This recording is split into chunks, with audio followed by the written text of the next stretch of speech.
બિહારમાં કોણ બહાર અને કોની બહાર?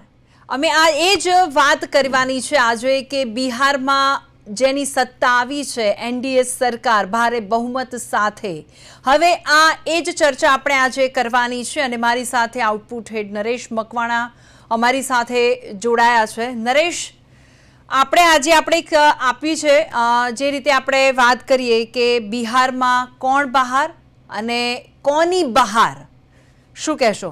બિલકુલ સ્પષ્ટ રીતે છે એ એનડીએ ની બહાર છે. બહાર મતલબ કે એને આપણે કહેવાય ને કે વસંત ઋતુ હોય અને કેવી રીતે છે ફૂલ ખીલતા હોય છે એ પ્રકારની બહારની વાત છે. બીજો બહાર શબ્દ જે છે એ ગુજરાતી માટે છે અને ગુજરાતીમાં આપણે કહેવાય છે કે બહાર એટલે કે બહાર કાઢી મૂકવું, ધક્કો મારીને કાઢી મૂકવું, એ અર્થમાં છે. તો પહેલો જે બહાર છે શબ્દ છે એ ચોક્કસપણે એનડીએ માટે કહી શકાય અને બીજો જે ગુજરાતી વાળો બહાર શબ્દ જે છે તે આપણે છે એ મહાગઠબંધન માટે કહી શકીએ. અને અત્યારે છે એ ખાસ તો થોડી વાર પહેલાં જ તમે કહ્યું એ પ્રમાણે વડાપ્રધાને સંબોધન કર્યું, એમાં 3 બાબતો જે છે એ સૌથી મહત્ત્વની છે અને મને લાગે છે એની ચર્ચા જે છે એ આપણે કરવી જોઈએ. સૌથી પહેલી જે વાત છે અને જે એમણે તેમના સંબોધનની શરૂઆતમાં જ કહી છે કે છઠ મૈયા જે છે તેની માફી છે કોંગ્રેસે માંગી નહીં અને તેનું પરિણામ છે એમણે ભોગવવાનું આવ્યું છે. બીજી એક વાત એમણે સૌથી મહત્ત્વની કરી કે યુનેસ્કો હેરિટેજ ફેસ્ટની અંદર છે એ છઠ મૈયાનો જે આખો ઉત્સવ છે બિહારનો, તેને છે અમે યુનેસ્કો હેરિટેજ ફેસ્ટની અંદર છે એ સામેલ કરવા માટે થઈને અરજી કરીશું. બીજી એક તમે હમણાં વાત કરી એ પ્રમાણે માય ફોર્મ્યુલા જે છે અત્યારે જે પરિણામો આવ્યા છે એનડીએના પક્ષમાં અને તેમાં છે એ મહિલા અને યુથનો ફાળો છે એ સૌથી મોટો છે. તો વડાપ્રધાને છે એ મહિલા અને યુથનો આભાર માન્યો છે અને એમણે માય ફોર્મ્યુલા આપી છે. ત્રીજી એક સૌથી મહત્ત્વની વાત જે છે એમણે એમએમસી એક ફોર્મ્યુલા આપી છે કે હવે કોંગ્રેસ જે છે એનો આખો એજન્ડા છે એ મુસ્લિમ લીગી માઓવાદી કોંગ્રેસ શબ્દ એમણે વાપરેલો છે. તો આ પણ છે મને લાગે છે આગળ જતાં છે એ રાજકારણનો મોટો મુદ્દો બની શકે. ચોથી એક વાત એમણે કરી કે ગંગા જે છે તે બિહારથી જ બંગાળ જઈ રહી છે, એટલે આ સ્પષ્ટ રીતે છે એ દિલ્હીની ગાદી ઉપરથી છે વડાપ્રધાને પશ્ચિમ બંગાળમાં આવતા વર્ષે 2026માં ત્યાં વિધાનસભાની ચૂંટણી છે તો ત્યાંથી છે એમણે મમતા બેનર્જીને સીધો પડકાર ફેંક્યો છે કે હવે બિહારમાં જે પ્રકારે પરિણામો આવ્યા છે તે જ પ્રકારનું પરિણામ છે એ અમે પશ્ચિમ બંગાળમાં લાવીને બતાવીશું. એટલે મને લાગે છે એક જ જગ્યાએથી છે એમણે 4 થી 5 મુદ્દાઓને ધ્યાનમાં રાખી અને આગળની રણનીતિ શું છે ભાજપની અને એનડીએની તે એમણે સ્પષ્ટ કરી દીધું છે.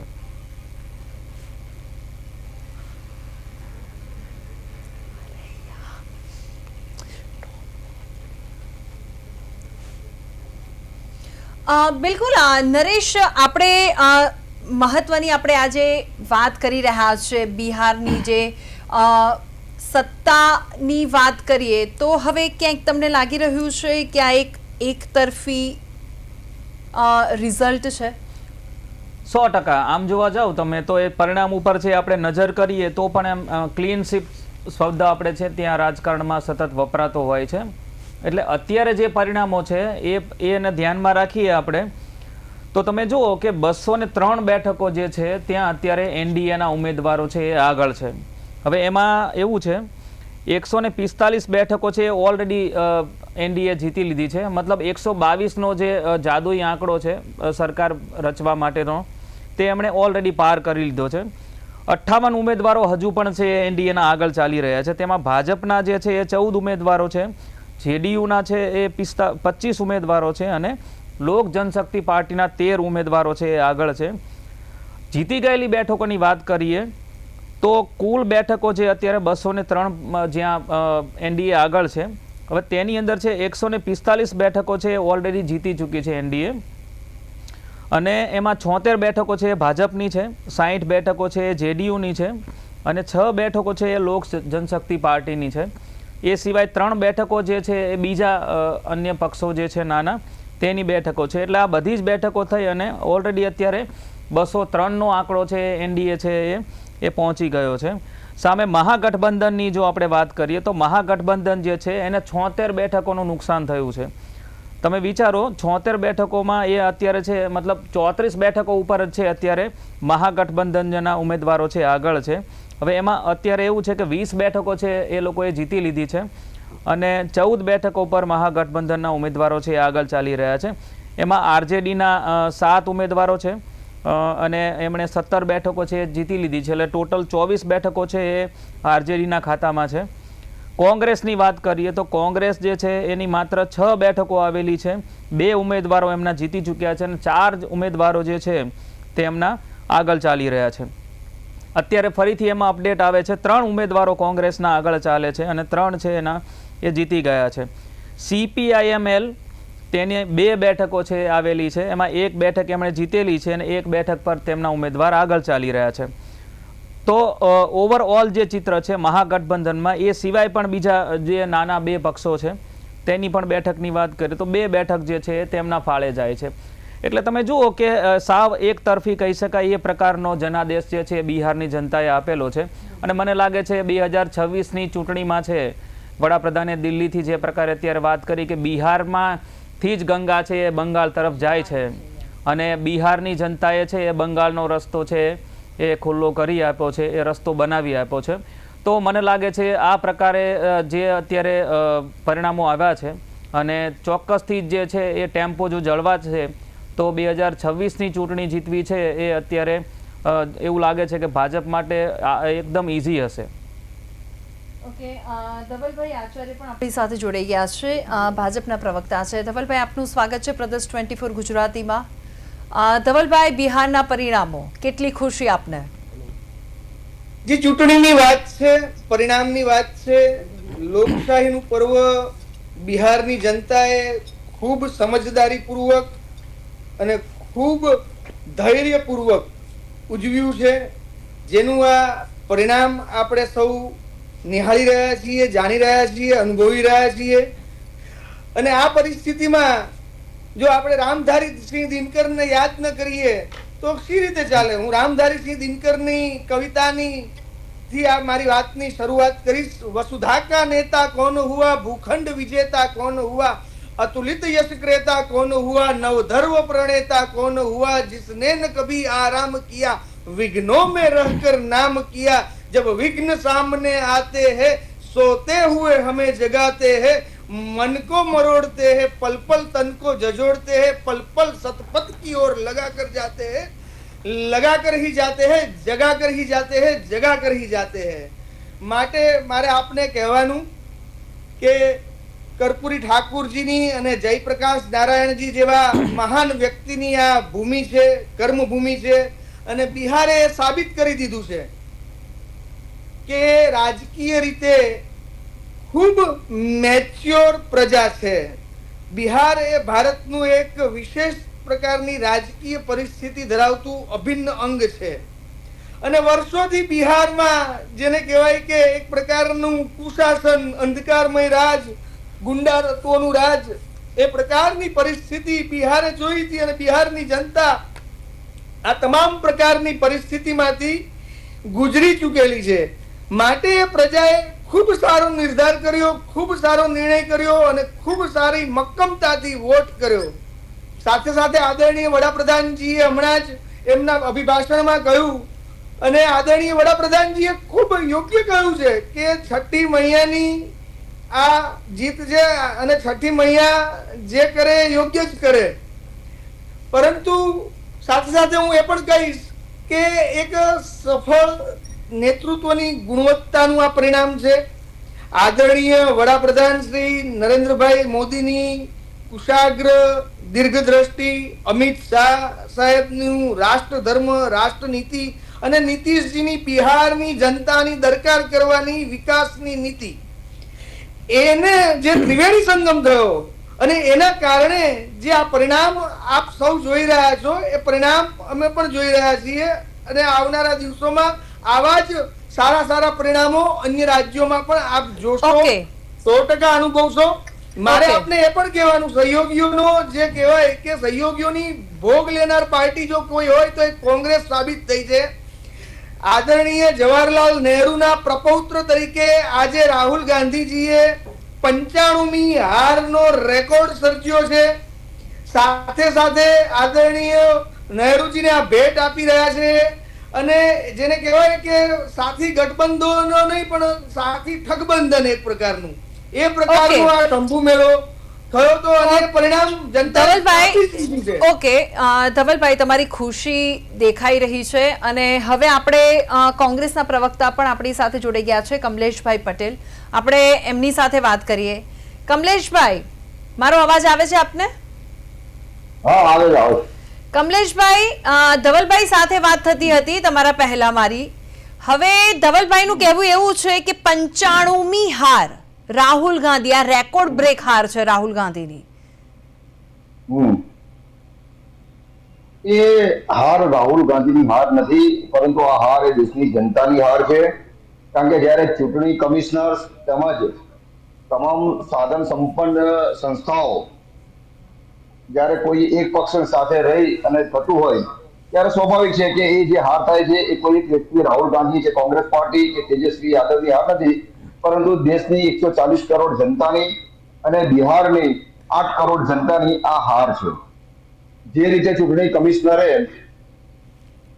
કામ કર્યું છે એ જોતા એવું સ્પષ્ટ દેખાય છે કે આ ચૂંટણી, કારણ કે છેલ્લા 20 વર્ષની ઇન્કમ્બન્સી જ્યારે કોઈ પણ સરકાર સામે હોય અને છતાં એ બમ્પર મતોથી અને હાઈએસ્ટ સીટોથી ચૂંટાઈને આવતું હોય તો સ્વાભાવિક છે. હવે એના માટે હું ચૂંટણી કમિશનરની જ્ઞાનેશ્વર ગુપ્તાની જે છેલ્લી પ્રેસ કોન્ફરન્સ થઈ હતી એ પ્રેસ કોન્ફરન્સનો હવાલો તમને આપું તો તમને ખ્યાલ આવશે. એમણે એમની પ્રેસ કોન્ફરન્સમાં એવું કહ્યું હતું કે 7 કરોડ ને 42 લાખ વોટર્સ હતા. એ પછી વોટિંગ થયું 7 કરોડ ને 45 લાખનું. એટલે એનો અર્થ એવો કે 3 લાખ વોટિંગ તો ત્યાં જ વધી ગયું. હવે એ ચૂંટણી કમિશનર શ્રીના પ્રેસ કોન્ફરન્સમાં એવું કહે છે કે આ જે વોટિંગ છે એ 66.67% છે. 66.67% લેખે 7. હલો, અવાજ આવે છે? હા હા સર. હલો, હા સર, અવાજ આવી રહ્યો છે આપનો. હા, તો જો એ 7 કરોડ ને 45 લાખનું વોટિંગ એ 66.67% હોય તો એનો અર્થ એવો છે કે કુલ વોટર 11 થી 12 કરોડ છે. તો 11 થી 12 કરોડ તો બિહારની વોટરોની વસ્તી નથી. એટલે સૌથી મોટું અહીંયા જે ચૂંટણી કમિશનરની પ્રેસ કોન્ફરન્સથી સાબિત થાય છે કે ક્યાં કેટલું ખોટું કર્યું છે. બીજી વસ્તુ કે 10,000 રૂપિયા દરેક બહેનોને આપ્યા. કમલેશભાઈ, કોંગ્રેસને હાર પચતી નથી એટલા માટે આ બધા ઈવીએમ મશીન, વોટ ચોરી પર આક્ષેપ કરવામાં આવે છે કોંગ્રેસ દ્વારા? હાર પચવાનો સવાલ જ નથી. હું તો ચૂંટણી કમિશનરે જે પ્રેસ કોન્ફરન્સ કરી એ કહું છું. હું મારા ઘરનું નથી લાવ્યો. એ આ કોંગ્રેસ પક્ષનું નથી. ચૂંટણી કમિશનરના જે આંકડા છે એ બતાવું છું. અચ્છા, ચૂંટણી કમિશનર જો નિષ્પક્ષ હોય તો બિહારની અંદર ઇલેક્શનના આગલા આચારસંહિતાના આગલા દિવસે 10,000 રૂપિયા મહિલાના ખાતામાં ટ્રાન્સફર કર્યા. ચાલુ ઇલેક્શન દરમિયાન ટ્રાન્સફર થયા. કેમ ચૂંટણી કમિશનર એક્શન ના લીધા? આચારસંહિતા શું છે? ધવલભાઈ, આપની પાસે કોઈ જવાબ છે આનો? જી, આ જનતાએ જવાબ આપી દીધો છે બેન. અને આ વિશે ચૂંટણી કમિશનરનો છે. જો એ બોલતા હતા ત્યારે હું નતો બોલતો. ચર્ચાનું ઔચિત્ય જાળો કમલેશભાઈ. હાર ન પચે વાત સ્વાભાવિક છે, પરંતુ અન્ય વ્યક્તિ બોલતા હોય ત્યારે આપ આપણી પાર્ટીના સંસ્કાર ઉજાગર ન કરશો પ્લીઝ. સંસ્કાર ઉજાગર નથી થતો. ઓનલાઈન જો વળી પાછું એટલે અમને તો હવે અમને ઓન કેમેરા પણ આ મારો અવાજ દબાવવા માંગે છે આ ભાઈ. તમે જુઓ કેટલું ફ્રસ્ટ્રેશન છે. અવાજ દબાયો તો ઇલેક્શન જીતી ગયા હો તમે. હજી આ બોલી રહ્યા છે બેન. નથી. હવે ધવલભાઈ તમે કન્ટિન્યુ કરો. જો એટલે પહેલી વાત તો એ જ કે જે કહેવાય કે કોઈ ઇન્સ્ટિટ્યુશન ઉપર આ રીતે સીધો આક્ષેપ કરવો તો સુપ્રીમ કોર્ટના દરવાજા ખુલ્લા છે. એફિડેવિટ કરી દે. હું આજે કોઈ તમારી ચેનલની સામે બાંગ પોકારું કે જે કંઈ પણ કરું, બૂમાબૂમ કરું તો એ યોગ્ય ન કહેવાય. મારે કોઈક ફરિયાદ કરવાની હોય તો એનું સીધી રીતે આપણે આ દેશમાં બંધારણીય જોગવાઈ છે કે કઈ રીતે એ જોગવાઈના આધારિત હું ફરિયાદ કરી શકું. ઇવન મીડિયાને પણ કોઈ ફરિયાદ કરવી હોય તો મીડિયાની પણ એક જોગવાઈ છે કે કઈ જગ્યાએ કેવી રીતે ફરિયાદ કરી શકે છે. એ રીતે કમલેશભાઈ અત્યારે બોલે બહુ બરાબર છે. એમને રાજીવ ગાંધી ભવનમાંથી શીખવાડવામાં આવ્યું હોય એ પ્રમાણે જે બોલશે અને એ સ્વાભાવિક છે. અત્યારે આ પ્રકારનું પરિણામ છે અને એમને જે કંઈ પણ આદરણીય જે એમના અધિપતિ છે એમના પક્ષના જે એમણે 95 હારનો જે બહુ જબરજસ્ત રેકોર્ડ બનાવ્યો છે અને આવનારા દિવસોમાં અમે ઈચ્છીએ કે આ રેકોર્ડ આમને આમ વધતો જાય, સદી તરફ આગળ વધે અને સદીથી પણ આગળ વધે. કારણ કે અમે તો એમને અમારી પાર્ટીના પણ એક સ્ટાર પ્રચારક માનીએ છીએ કે રાહુલજી જ્યાં જ્યાં જાય ત્યાં બહુ સરસ રીતે અમારી પાર્ટીને સારામાં સારું એ ફાયદો કરાવી જાય છે. વત્તા બીજું તમને કહું કે બિહારની ટોટલ સીટ હતી 243 અને એનડીએ લડી રહ્યું હતું 243 સીટ ઉપર. મને કહેતા આશ્ચર્ય થાય છે અને આશ્ચર્ય આમ તો હોવું ન જોઈએ કારણ કે મહાગઠબંધન અને કે કહીએ કે મહાઠગબંધન જે કંઈ પણ કહીએ એના જે ટોટલ ઉમેદવારો હતા એ 243 સીટ કરતા વધારે હતા. આશ્ચર્ય પમાડે એવી વાત છે. 257 લોકો એ લોકો લડી રહ્યા હતા. એટલે એ લોકોને અંદરો અંદર જ કોઈ પ્રકારની જે કહેવાય કે તાલમેલ નતો અને તાલમેલ ન હોય ત્યારે કોઈ ટીમ સારું ઓકે જે દેખાવ ન કરી શકે અને જનતા જનાર્દનને વિશ્વાસ નથી કે આ પ્રકારે જે તાલમેલ વગરનું નેતૃત્વ પોતે જ નથી તાલમેલમાં તો જનતાને શું એ યોગ્ય દિશામાં અને દશામાં લઈ જશે. ઓકે, હવે નરેશ આપણે વાત કરીએ બિહારની. વાત આપણે બિહારની જ કરી રહ્યા છે, પરિણામ જે રીતે આવ્યા છે તેને લઈને. તો હવે જે મહાગઠબંધન છે ત્યાં નો એન્ટ્રીનો સંદેશ ચોખ્ખો આપી દીધો છે. બિલકુલ.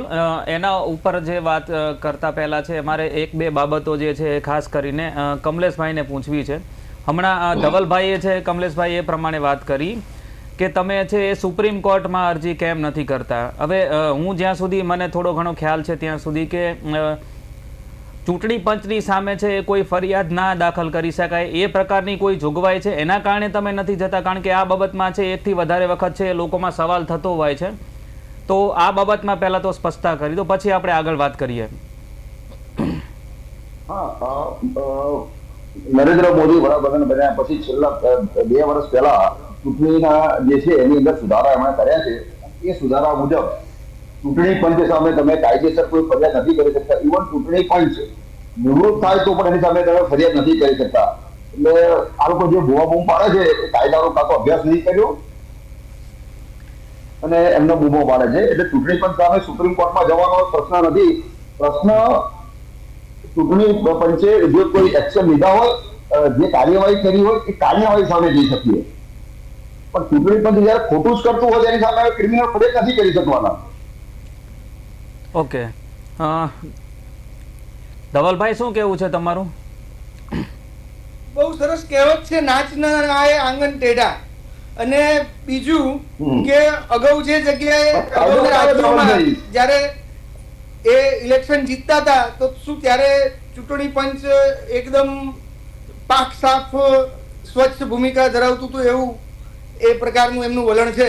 અને બીજી વાત કે એફિડેવિટ આપી અને ચૂંટણી પંચમાં આ પોતાની રજૂઆત કરી શકાય, પરંતુ એમને કાયદાનું જ્ઞાન એમને નહીં હોય.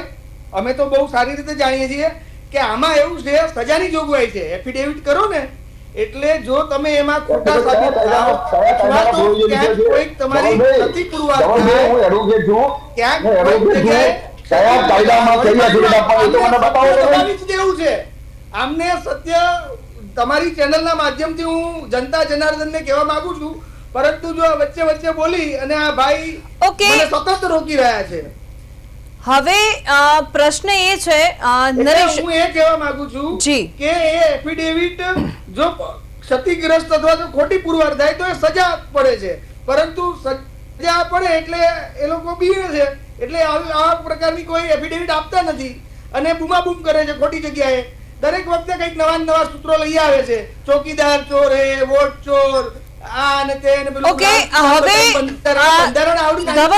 ધવલભાઈ મારી જોડે સમયનો અભાવ પણ છે એટલે મારે તમારા ત્રણેયની પ્રતિક્રિયા આપને ખૂબ ગૌરવ સાથે કહેવા માંગુ છું કે આ એવી પ્રથમ ચૂંટણી હશે કે જે લોહિયાળ ન હતી. વત્તા હલો, જી સર, આપનો અવાજ આવે છે. આ એવી સર્વપ્રથમ ચૂંટણી હતી કે જે લોહિયાળ ન હતી, અને આ એવી પણ ચૂંટણી હતી કે જેમાં રીપોલિંગ નથી થયું.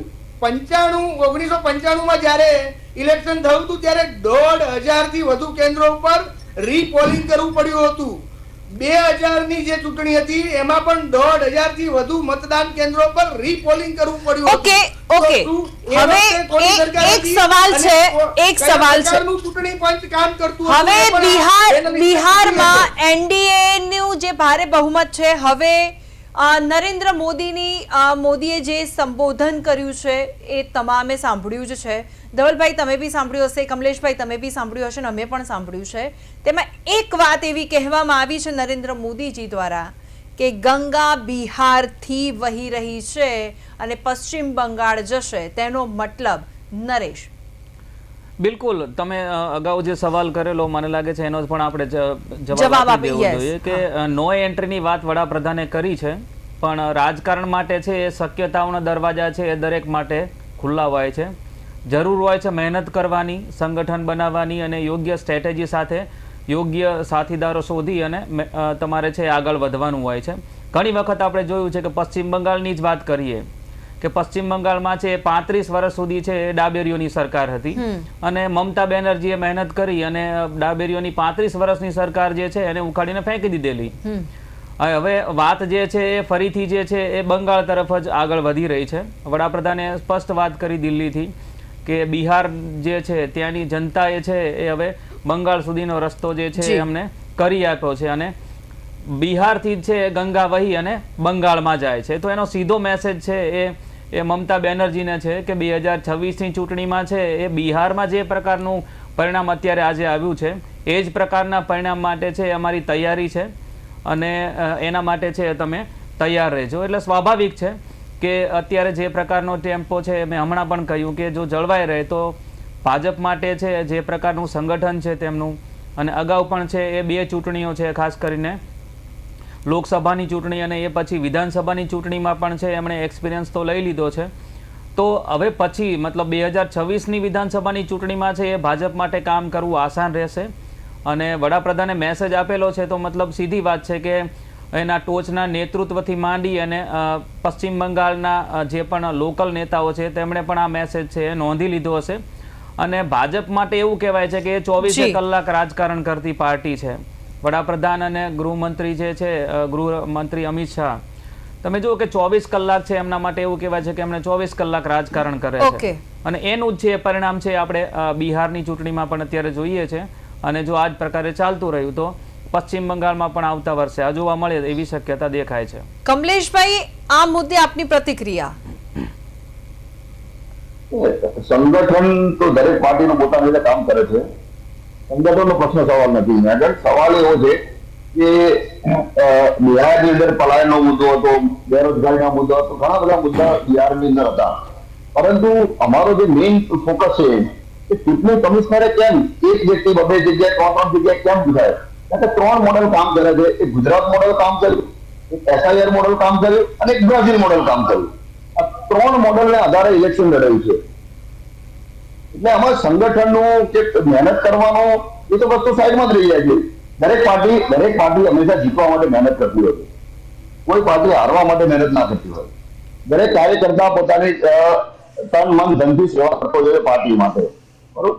સવાલ એવો છે કે જયારે બાહ્ય બધા પ્રશ્નો ઉભા થાય, બાહ્ય લોકો જયારે મદદ કરે, તમે જોયું છે એક વ્યક્તિએ મહારાષ્ટ્રમાં વોટિંગ કર્યું છે, એક વ્યક્તિએ બિહારમાં વોટિંગ કર્યું છે, એક વ્યક્તિ હરિયાણામાં વોટિંગ કર્યું છે.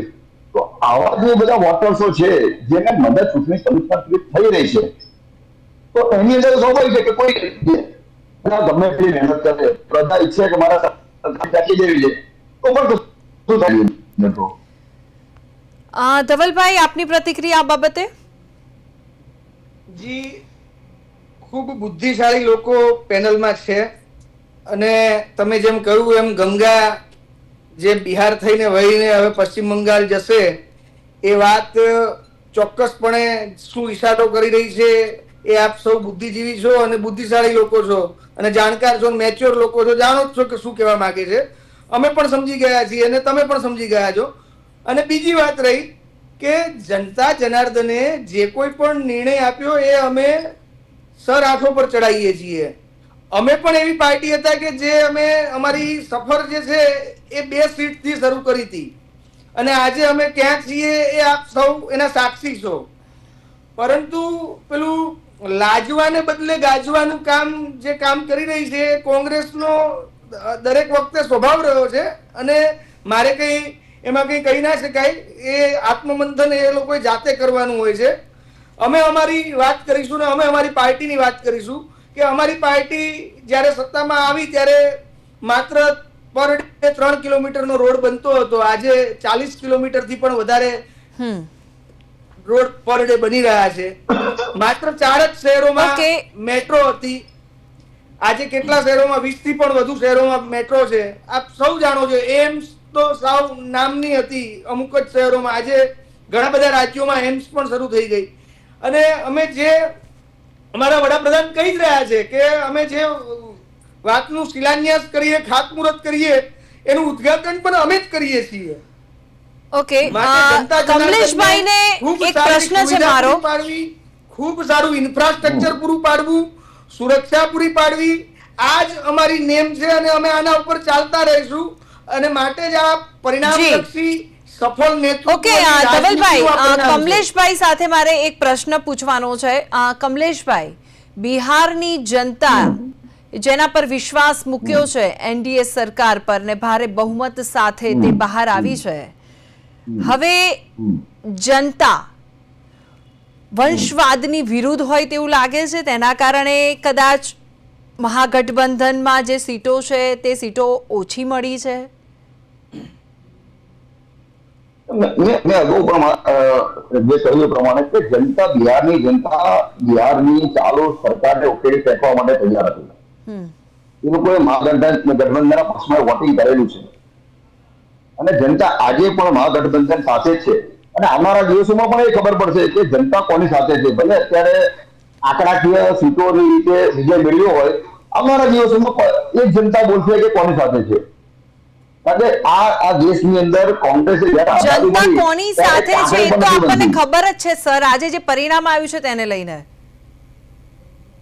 આ પરિણામ જનતાનું પરિણામ નથી. ભલે અમે આ સ્વીકારીએ છીએ. કોનું પરિણામ છે કમલેશભાઈ? આ પરિણામ બિહારની જનતાનું નથી. તો કોનું પરિણામ છે આ? એ બધા જાણે છે. ત્યારે તમામ લોકો જાણે છે કે આ પરિણામ કોનું છે. એટલે તમે ચોખવટ કરો સર, કેમ કે પરિણામ આ કોનું છે? આ જનતાનું જ પરિણામ હોય એટલે તમે સેના ઉપર આક્ષેપ કરી રહ્યા છો? ચૂંટણી પંચ પર, ઈવીએમ પર, વોટ ચોરી પર? જો એક બધું આવી ગયું. એમાં પહેલું ચંડીગઢ મોડલ, ઓકે, મોડલ અને ત્રીજું બ્રાઝિલ મોડલ. કમલેશભાઈ, એક સવાલ જે છે અગાઉ પણ તમારા પ્રવક્તા આવેલા એમની પાસેથી પણ મેં જાણવાનો પ્રયત્ન કરેલો અને તમને પણ પૂછીએ છીએ કે કોંગ્રેસ જે છે મુદ્દાઓ ઉઠાવે છે, બરાબર? તમે પછી એ વોટ ચોરીનો મુદ્દો હોય, ઈવીએમનો મુદ્દો હોય કે એ સિવાય રોડ રસ્તા, રોજગારીના મુદ્દાઓ હોય, બિહારની વાત કરીએ તો પલાયનનો મુદ્દો હોય, તમે મુદ્દા જે ઉઠાવો છો એ લોકલક્ષી મુદ્દાઓ હોય છે, પણ એ વોટમાં કેમ કન્વર્ટ થતા નથી? હા, એનું કારણ તો મેં કહ્યું કે 3 મોડલ કામ કરે છે ને.